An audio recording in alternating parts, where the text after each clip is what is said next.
Today in the shop, we're getting back to painting some guns. I'm including both of these guns that you've seen in the previous video, so forgive me for all the fast clips, but it's just a lot to fit in. As you see, I've already applied the base coat on these parts. It's a two-tone black and gray, and everything has been flash cured and prepped for stencils. I do that at 180 degrees for 15 minutes according to the Cerakote instructions.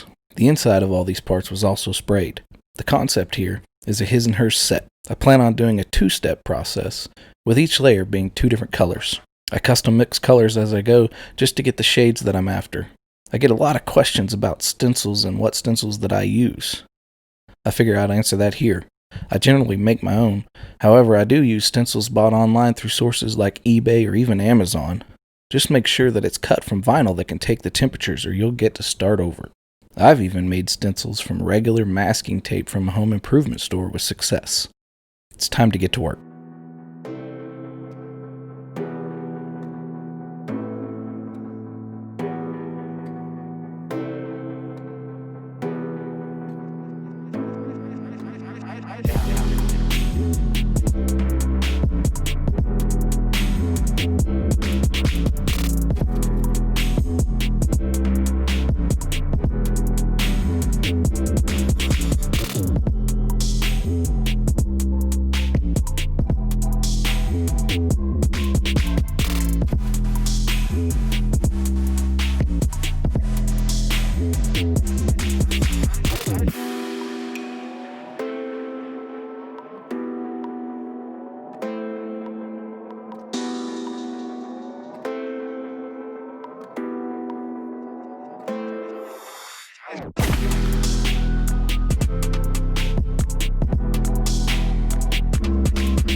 Now I think that these things turned out pretty sweet. Make sure you let me know what you think in the comments below.